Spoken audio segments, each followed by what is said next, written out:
grinding your way to success is not always going to work. Let's talk about that. But before I begin, I want to let you guys know that I have a free Skool community. It's a like-minded group of men, of guys who are on the same path. We have the same mission, right? We share different ideas as to our careers, our business, right? Things like that. I also have 2 free courses in there. So if you're interested in accelerating your finances and looking for some ways to better your health so you have more energy so you can achieve what you want, then click the link down below. So hear me out. Grinding your way to wealth, grinding your way to financial freedom, right? It sounds like it's the right thing to do, right? Because you got guys like Andrew Tate, you got guys like Justin Waller, you got guys like Grant Cardone telling you, 10x, do the most you can, grind it out. And that mantra, that theme, it sounds sexy, right? Like it sounds like it's pulling you in, right? If you're someone who's motivated or you just heard something, it sounds like it's something that you should consider, right? Like grinding your way to earning a lot of money. And hear me out, man. Grinding your way to wealth and success is not going to work ultimately, because listen, when we talk about what is grinding, like, everyone's like, I'm always on the grind, or I got to get to the grind. To me, what that sounds like you burning yourself out, right? That sounds like you waking up super early just because people say so, going to bed super late just because people say so. Well, hear me out.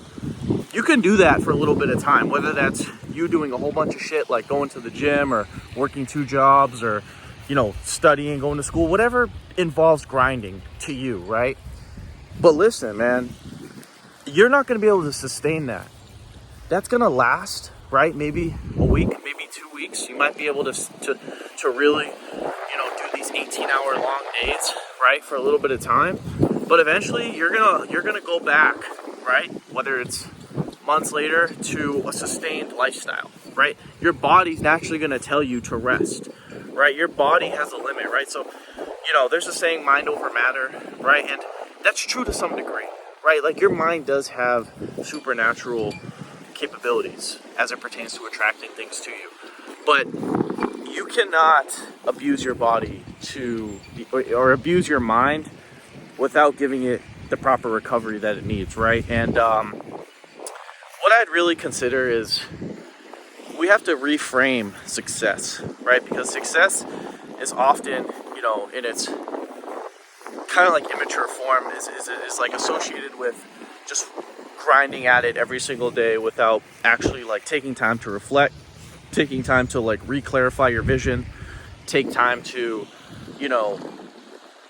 assess, strategize, and plan, right? Like those are all things that are part of the process as well. And hear me out. If you're always grinding, if you're always like occupied with something, there's nothing wrong with being occupied. There's nothing wrong with having your mind fixed on something, right? Whether it's the gym, whether it's your studying, or it's whether you're actually like writing a book or create, like whatever you're creating, right? It's cool to do that, right? Like that's part of how you get to where you want to be.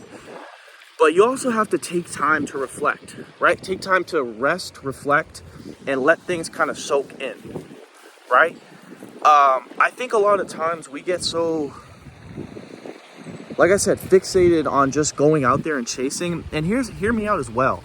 Oftentimes when we chase, when we feel like we're grinding, we're actually pushing the thing that we want away, because it's like when you're chasing a girl, right? The more you chase, the more extra effort that you put in, right? Calling her more than is wanted, or texting her more than you should, that actually pushes her away. And it's the same way with success, right? Mother Nature is very simple, right? But we often get confused. We often get overly stimulated, overly motivated, right? And we end up doing so much that we actually get to a point where we have diminishing returns, right? Where our output isn't leading to, or our input isn't leading to any output, or isn't leading to any additional gains, right? Our output isn't leading to any additional gains. So oftentimes our chasing and our grinding, it doesn't stem from a grounded, root in what we actually want, right? It stems mostly from fear and scarcity, right? Because oftentimes, I find myself, if I'm working extra, sometimes it's, like I need the extra money. But sometimes, a lot of times it's, if I'm, grinding, or if I want to do Uber, a lot of times I ask myself, I'm like, wait, do I actually want to do Uber right now? Like, is that actually what I need for the remainder of this day? And oftentimes, like, I don't listen to myself, right? Like, I'm really bad. Like, I have a very strong will. I have a strong ego, right? And I want to grab onto things, right? I want to grab onto things and chase things, right? And, that's the ego. That's the whole point of the ego's mechanism, right? The ego wants to control everything in its reality, moment to moment, right? And a lot of it stems from impatience. A lot of it stems from scarcity. A lot of it stems from fear, right? And you inadvertently push the thing you want away when you constantly feed that side of yourself, right? So, I'm not saying that you can't put in a lot of effort. But what I am saying is there's a point where you overdo it so much that you don't get what you want. You push it away and you ruin yourself in the process. You don't have to ruin yourself to be successful. A lot of times, and there's also the saying that if you want to be like the 1%, you have to do what 99% of people aren't willing to do. You don't have to kill yourself, though, to live by that saying, right? And so I kind of just want to bring this to you and kind of give you some insight on this, because I think a lot of people are stuck here, right? And I certainly was for a long time. I worked 2 jobs for a whole year straight, right? Now, do I regret that? No.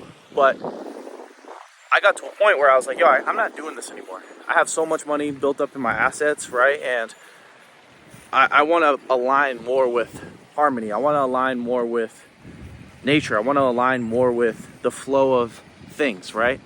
And nature's slower than our ego. Our ego wants things fast and acts in ways that are antithetical to the flow of nature and the progression of seasons and evolution, right? And how we evolve in our business, in our relationships, so many different things, right? So I know I'm kind of throwing a lot at you guys here, but just kind of take this in and understand that you don't have to chase for it, right? You don't have to chase for it. You attract what you are, right? And I'm not here to also get law of attraction and prove on you guys, but it's very true, right? If you're even you don't even have to be spiritual to really conceptualize this. Even if you're like more of a scientifically minded person, you can really analyze this and look. If you don't have proper nutrition, if you're not well rested, right, there's no way your actions are going to be effective, right? And when you are grinding, right, when you're breaking down your body, when you're breaking down your mind, right, by excess study, excess work, excess working out, excess time staying up, excess time getting up way too early, right? Just because of, like, there's so many different things like that people say you should do, right? You break down your brain, you break down your body. Now your actions suck. Now deep down the line, right?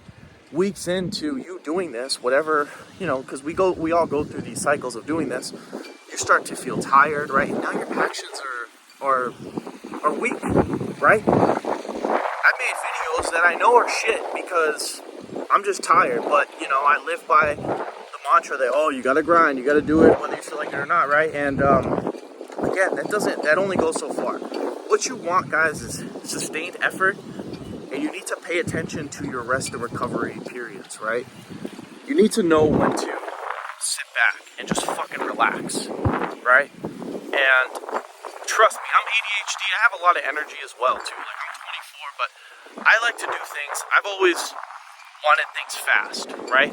And even, like, I think my generation's worse because we grew up with technology and shit where everything was just, like, kids my age who were in their 20s or late teens, early 20s, late teens, we're not programmed to be successful. We're programmed to be stimulated, to seek instant gratification, and to basically just be hooked on products, right? To serve rich people, right? So this might have been, I think this, the things I'm discussing here, right? Like sustained effort and taking periods of time to relax. I think generations, before mine are a little bit better at this, right? Because their brains aren't so wired to constantly to seek stimulation, right? And that's another aspect of this, right? So listen, man, if you're working, right, whether it's YouTube, you're trying to be a YouTuber, you're trying to be an artist, right? You don't always have to do so many extra things. Or you're an athlete, you don't have to do all that extra shit, right? Now, you want to live beyond your edge, right? Like, you don't want to not do anything. But there is a period of time where you work so much to where you can't sustain what you're doing. And I'd rather have you sustain what you're doing over time, right? Than burn yourself out and then quit and then, relapse into drugs or whatever to sedate yourself to make you feel better, right? Because oftentimes when we're working so hard, right, and we don't get what we want, and I know this to be the case with me, I don't feel good. And when I don't feel good, or I feel frustrated, or I get fearful, or I get anxious, that's when I relapse into drugs. That's when I relapse into porn. That's when I relapse into all sorts of freaking stupid things, right? And I'm sure you guys can relate to this, but yeah, guys, it's tough because your ego, no matter what, from the time you get up in the morning to the time you go to bed at night, I think your mind kind of relaxes more once you get to the later part of the day. Like, I notice my mind's a little less active around like 5 o'clock till like 9 p.m. But definitely for the majority of the day, your ego, your mind is active, right? Part of it's due to cortisol, but again, try to just understand that nature will take its course, right? Things will come to you when they're supposed to come to you, and you don't have to work so hard to feel like you're chasing it, right? Because oftentimes, you'll burn yourself out, you'll get tired, and you'll inevitably push the thing that you want away. And that's not a good way to live, right? That's not going to get you to any sort of goal or financial freedom or desired outcome of lifestyle any quicker, right? So anyways, I hope this video has helped you guys. If this video has helped you guys, make sure to like the video. If you have any questions or comments, feel free to leave them down below. And if you're new, make sure to subscribe. As always, I will talk to you guys soon. Peace.